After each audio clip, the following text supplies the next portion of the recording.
Vacant lots in the larger sense are a symptom of disinvestment. So instead of people having a place to live, there's trash. Instead of having tax revenue coming to the city, there's trash. Could it be a green space? Could it be a performance space? Could it be a market venue?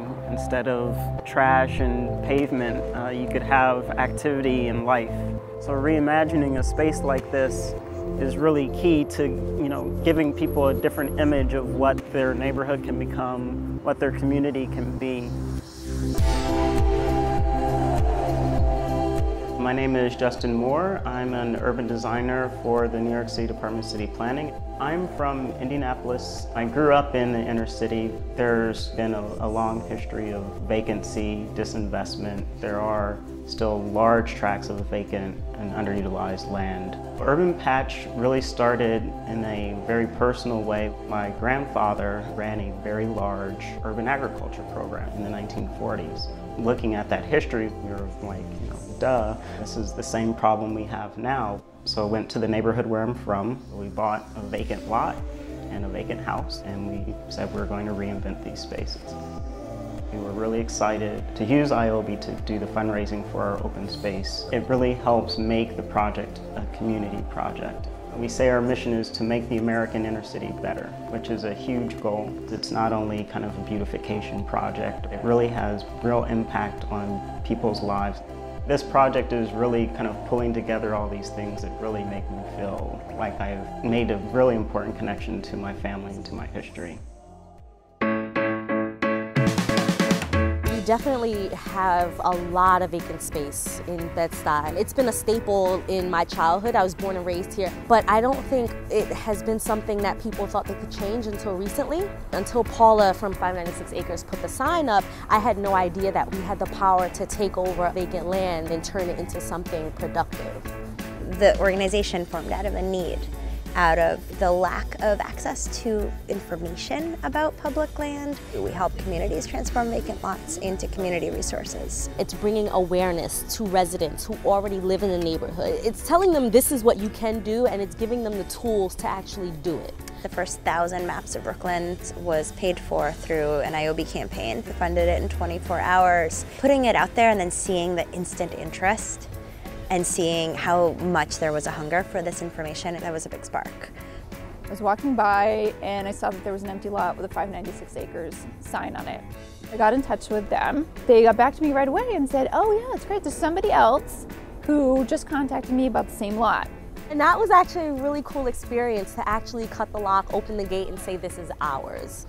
We had 2 ioby projects, and without those we would not be as far as we are now. We bought everything that we needed. Watching this project grow has been a huge part of my life. Giving people a space that is green and shady is such a great asset to the neighborhood. The gate here is always open when it's light out, and I think that's really, really important to keeping community together and keeping people feeling included. Us people who came from different parts of the world, we're not finding enough cause to interact, introduce to other people. And I think community lards and the community work, that makes us interact. That's how we becoming friends. I think it's inspirational to people because now they recognize that they have a certain voice in their neighborhood.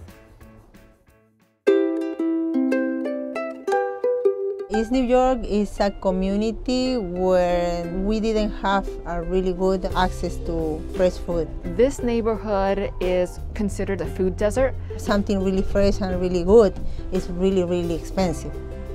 One day somebody asked me if I want to do something new in the community. I said, what kind? And she said, something green. In this place before, it was a place that were full of garbage. Rats, all kind of things running out of the gate. Finally, on Earth Day, things really got started with pulling weeds, bringing in truckloads of dirt and truckloads of mulch. Everything that's here in this garden was made by hand. Now it's a place where people look and they come in. It's for the community. Then we have eggplant, we have tomatillos, some herbs, and stevia. During summer, from one bed, we got almost more than 35 pounds of tomatoes. The chickens were an important thing to add to the project because it's another example on how to grow food. Everyone can have a close by location to get fresh organic eggs. We have never seen nothing like this, right?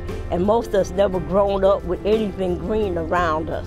The positive energy that it's brought to the community brings me a lot of joy, and we really appreciate ioby for really exposing us to really special people out there that care about the project and want to be a part of it.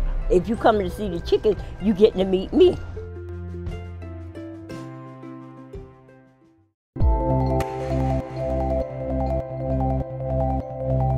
We need places like that to avoid violence, to avoid crime, and to have something to offer as an alternative to youth people. With the garden here, it transformed the neighborhood and make people think that we're not blocked in. We can do just about anything we want to do if we stick together and do it together. And this is what the garden is about, togetherness. When people see that a community is united, when a community really works hard to have beautiful things, they're like, wow, these people care, and I want to be a part of it. To say we are taking this over, we are going to make decisions based on community's needs, we're going to make decisions collectively as a community, I think that that is in itself is powerful. What ioby is really doing is using new social models and social interactions to enable that get things done attitude for how you impact your community. My big hopes is to have more places like this around this neighborhood, and not in this neighborhood, around all New York.